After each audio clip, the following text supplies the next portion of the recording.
Roone Aldridge, one of the pioneers of television, made this profound statement: "We'd be wise to take note."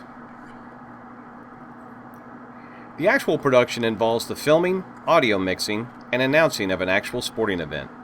It begins at a designated time, say the 30-minute pregame show, complete with coach and player interviews, highlights from the last game, and a preview. Covers the event, and ends at a designated time, either after the final buzzer and some closing comments or after a scheduled postgame show. Even a long production lasts no more than 8 hours. I'm thinking of the Super Bowl. The planning process, on the other hand, can take a few days for a local high school football game to 5 years for the Summer Olympics. During this time, the creation of goals is critical. It is at this time when your team determines how the event will be covered.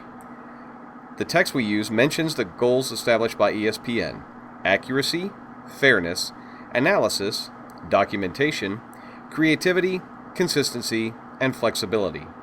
These goals could be applied to a newscast or to a live remote production, but they establish the professionalism and integrity with which ESPN will cover sports. They will be informative and accurate. They will cover both sides of the issue, meaning both teams will get equal coverage. They will explain why and how things happened. They'll cover the pageantry and grandeur of the event through sound, audio, and video. ESPN will also find unique and interesting storylines and angles. They will continually provide sound coverage throughout the production, and finally they will follow established formats. But they will also recognize that every sport and every event is unique. These are excellent goals to which any sports broadcast should aspire. For this week's lesson, we are going to focus on coordination meetings and remote surveys, including the contacts, venue access, and location costs. Next lesson will cover cameras, lighting, audio, and personnel. When we talk about coordination meetings, we need to answer 3 questions. Why do we have them? Who is involved? What is covered? First of all, we have coordination meetings so all parties involved have an opportunity to express their needs and concerns, and to cover details. They help make sure all the I's are dotted and T's are crossed. So you have all these details, you need to include the appropriate personnel. This includes the sports organizations, such as media representatives from the Pittsburgh Steelers and Dallas Cowboys, venue management, television production personnel, and any other party involved in the production.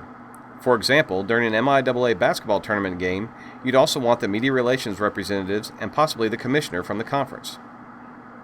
And finally, everything that could be involved in the production is covered at this time. Where will crews park? What kind of power supply is available? Is Wi-Fi available? Who takes care of catering for the crew? Who are key contacts in case of a power failure? A good idea is to think of anything that could go wrong. This is the time to negotiate, make demands and wishes, and establish relationships. Remote surveys are critical. Let me start with a personal example. When I was at Missouri Southern, we were playing a basketball tournament in Cancun, Mexico. Our radio broadcaster did not do a remote survey, got to Cancun and did not have the correct plug-in to gain power. Translation: we had no radio broadcast. Our athletic director was not happy. And that's just radio. Think about how many more working components there are in television. Well in advance of the event, you need to ask 6 key questions during a remote survey, also called a site survey. First, you want to know how. How will equipment be positioned? How can we best pull off this production? I say these questions should be asked well in advance because if they are not, you may find yourself on game day without the appropriate amount of phone line and the wrong power outlets. Then ask where. Where do we set up? Where do we go for power? Where do we handle pregame and postgame? How many involves things like how many cameras, how many staffers, how many extension cords or generators. A big question is who. Who are our points of contact? Who is responsible for this and that?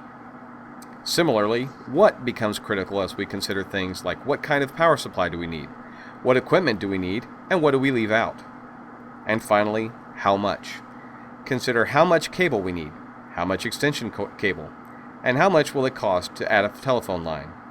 This is just a sampling of the questions you will ask, but you get the idea of how critical it is.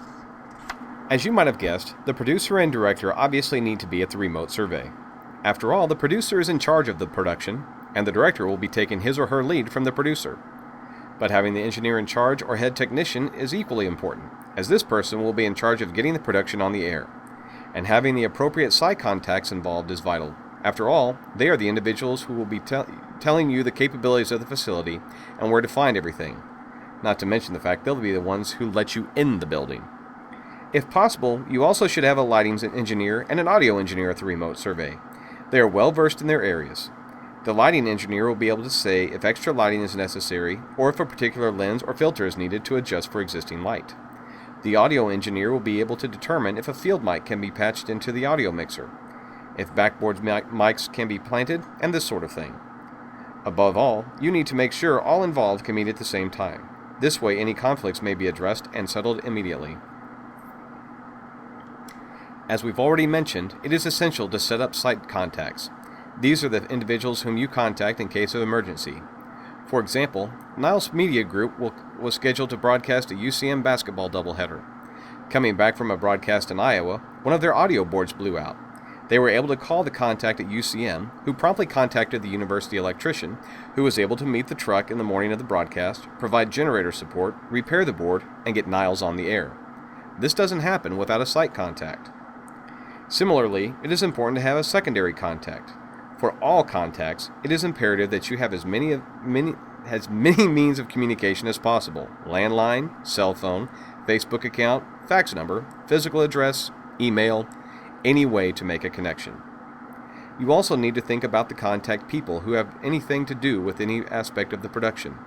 These may seem trivial, but you don't want something like fouled up hotel reservations to affect your production. So you think about people like local electricians, the person in charge of media credentials, security, transportation. Sometimes you're going to want golf carts to run key personnel from one venue to another. The individual in charge of the uplink truck, and in case of a webcast, the local server administrator. Again, think of any contingency and get contact information for the person in charge. These are other niggling issues that can turn an otherwise successful production into a nightmare that need to be addressed. You need to talk to the host site to find out when you can gain access to the venue and where you are to report. You need to find out if special passcodes are required to get into rooms and if special codes need to be punched into phone lines for outside access. Think about parking access. Those trucks aren't small, you know. And if engineers are going to have access to catwalks or under bleachers to run cable. You also need to find out if crew has to pay to park, if space needs to be rented for production, if additional insurance is required, if housing costs are required. And finally, as we mentioned, there are catering, lodging, parking, and security issues to be addressed. But also, you need to think about program transmission, who will provide these services and if special needs should be addressed. Construction, as you may have to build camera platforms.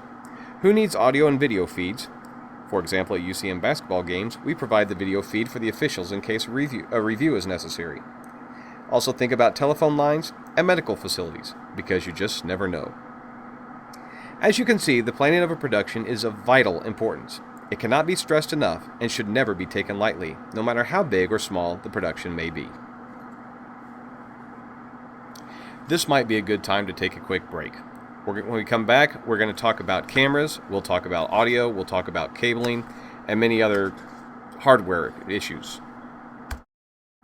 Now we're going to talk about cameras, specifically positions, placement, and types.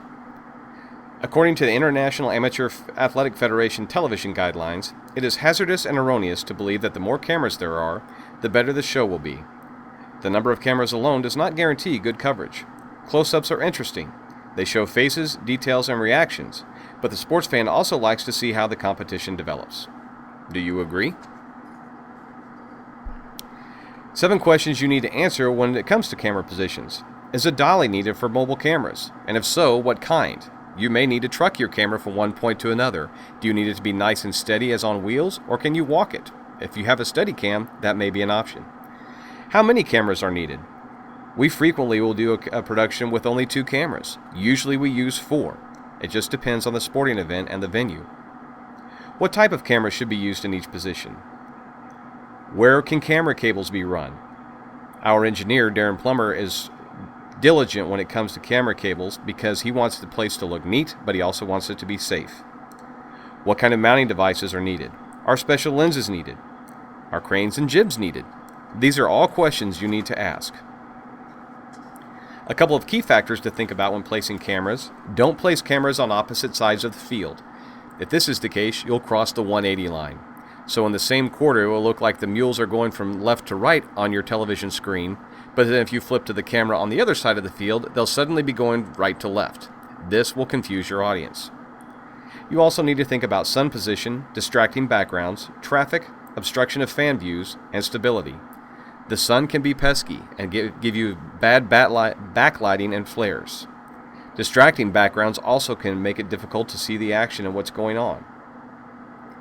And for fan safety and fan enjoyment, you need to think about the traffic patterns. Are people going to be walking in front of your cameras or stepping in front of them?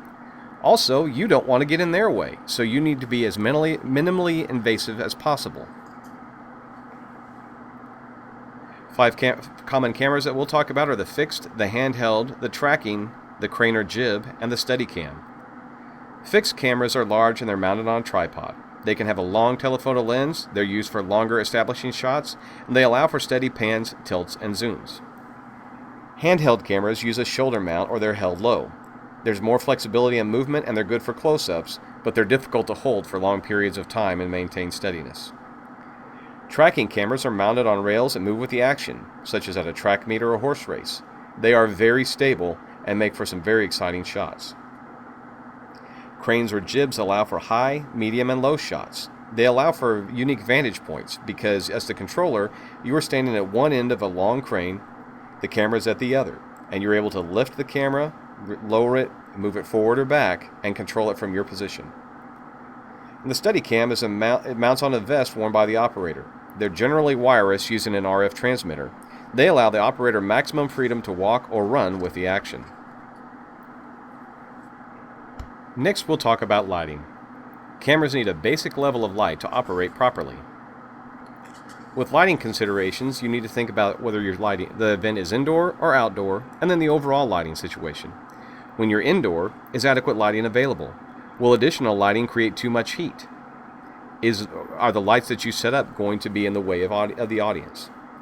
Outdoor, you need to think about, are we shooting at daylight or nighttime? Where will the sun be located? And do we need lighting to illuminate shadows? And finally, overall, think about the overall electrical system and whether it can handle the lighting. Does the talent require special lights? And can lights be hung? Next, let's talk about audio. Question: why is audio so critical?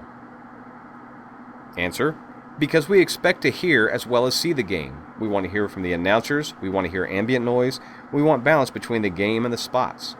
All of this is critical because no matter how great the game is and how good the video is that you provide, if the audio is bad, your audience is going to tune away. 2 basic audio pickup patterns are unidirectional and omnidirectional. Unidirectional picks up one direction, which is straight ahead. And if you're using a boom mic or a parabolic mic, you want that sort of thing. You want to get the audio straight ahead from you and nothing else. Omnidirectional picks up in a circular pattern. It can pick up the entire stadium, so it works very well for stadium sound. 7 questions you need to ask is, what does the audience need to hear? Obviously, they need to hear the announcers, but do they need to hear the squeak of the shoes on the court? Do they need to hear the crack of the bat? Do they need to hear somebody sliding into base? Can microphones appear in the shot? Generally, we don't want this.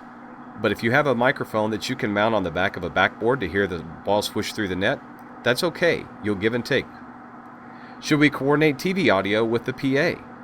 Meaning, if there's a PA announcer who's going to be making announcements throughout the game for special presentations, do you want that to feed into your TV audio?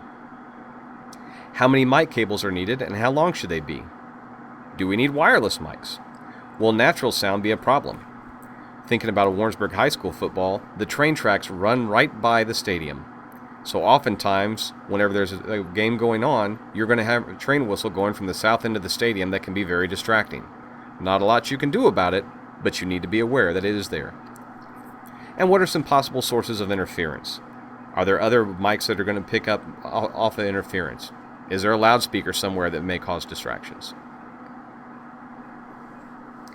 The 5 common microphones are the shotgun, the handheld, the headset, the lavalier, and the parabolic dish.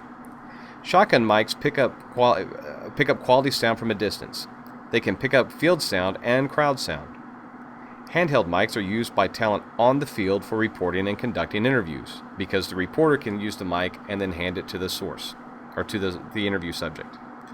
Headsets are used by commentators.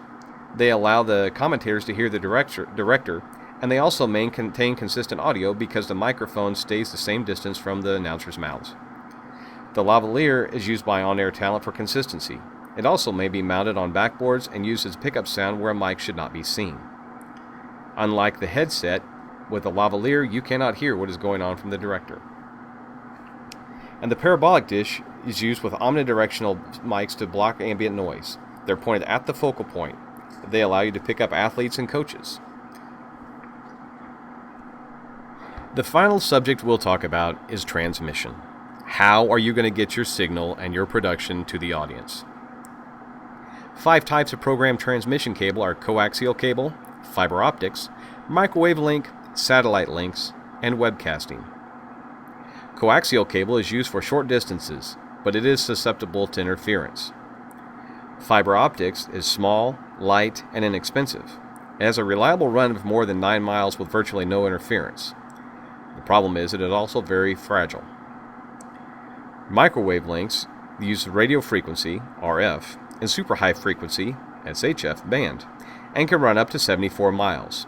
They require line of sight. Repeaters can get you around obstacles and across greater distances. Satellite links are optimal for remote production. The transmitter uplinks to a satellite, the signal is amplified, and then it's beamed down or downlinked to the receiver. And finally, webcasting, which is rapidly growing. This is what we do with our live productions. It's not broadcast quality, but it's rapidly getting better. So while we shoot in high def, when it comes over the internet, it's high def for the internet, but not high def for television. This information should be used and thought of whenever you're planning any broadcast production.